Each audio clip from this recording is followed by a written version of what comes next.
លោកសាយសមលយើងត្រូវរៀបចំលក្ខខណ្ឌនៃការប្រើប្រាស់ដីនៅតំបន់រមណីយដ្ឋានអង្គរឲ្យមានភាពល្អប្រសើរដើម្បីទាក់ទាញភ្ញៀវទេសចរនៅថ្ងៃទី9 ខែមិថុនាឆ្នាំ2025ខេត្តសៀមរាបមានបើកកិច្ចផ្សព្វផ្សាយស្ដីពីការកំណត់លក្ខខណ្ឌនៃការប្រើប្រាស់ដីនិងការគ្រប់គ្រងនគររូបនីយកម្មនិងសំណង់ក្នុងតំបន់រមណីយដ្ឋានបេតិកភណ្ឌពិភពលោកអង្គរក្រោមអធិបតីភាពដ៏ខ្ពង់ខ្ពស់ឧបនាយករដ្ឋមន្ត្រីសាយសំអល់រដ្ឋមន្ត្រីក្រសួងរៀបចំដែនដីនគររូបនីយកម្មនិងសំណង់និងនាយឧត្តមសេនីយ៍ទីសីហាឧបនាយករដ្ឋមន្ត្រី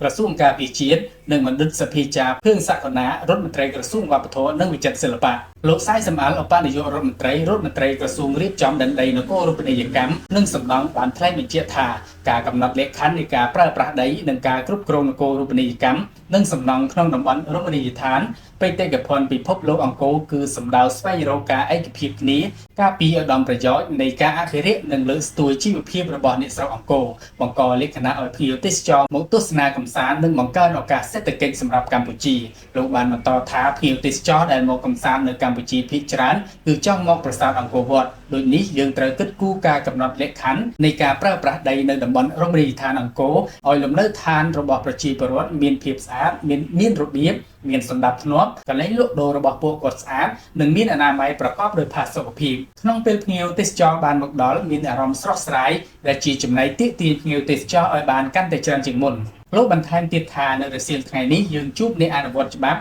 និងអាជ្ញាធរពាក់ព័ន្ធទាំងអស់ហើយជាបន្ទាប់យើងនឹងជួបជាមួយប្រជាពលរដ្ឋចំនួន114ភូមិនៅក្នុងតំបន់រមណីយដ្ឋានអង្គរដើម្បីចង់បានការឯកភាពគ្នាជាការពិគ្រោះយោបល់ក្នុងការប្រមូលធាតុចូលដើម្បីការកំណត់លក្ខខណ្ឌនៃការប្រើប្រាស់ដីនៅតំបន់អង្គរហើយនឹងបង្ហាញថាភូមិនីមួយៗអាចធ្វើអ្វីបានខ្លះមិនអាចធ្វើអ្វីបានខ្លះលោកក៏បានបញ្ជាក់ថានេះជាជំហានថ្មីមួយទៀតរបស់ក្រសួងរៀបចំដែនដីនគររូបនីយកម្មនិងសំណង់ក្រសួងវប្បធម៌វិចិត្រសិល្បៈនិងក្រុមការងាររាជរដ្ឋាភិបាលចុះមូលដ្ឋានខេត្តសៀមរាបអាជ្ញាធរជាតិអប្សរានិងរដ្ឋបាលខេត្តសៀមរាបក្នុងការស្វែងរកការឯកភាពគ្នាទាំងស្មារតីនិងគោលការណ៍រួមលើការកំណត់លក្ខខណ្ឌនៃការប្រើប្រាស់ដីនិងការគ្រប់គ្រងនគររូបនីយកម្មនិងសំណង់ក្នុងតំបន់រមណីយដ្ឋានបេតិកភណ្ឌពិភពលោកអង្គរដោយធ្វើការពិនិត្យឡើងវិញនៅរបៀបរបបការងារលិខិតបទដ្ឋាននីតិយុត្តរបៀបរបបរស់នៅរបស់ប្រជាពលរដ្ឋក្នុងតំបន់បេតិកភណ្ឌឲ្យមានការយល់គ្នាកាន់តែច្រើនជាងមុនរវាងប្រជាពលរដ្ឋនិងអាជ្ញាធរពាក់ព័ន្ធស្របទៅតាមកិច្ចការបេតិកភណ្ឌនិងជាមួយអន្តរជាតិក្នុងស្មារតីការពារ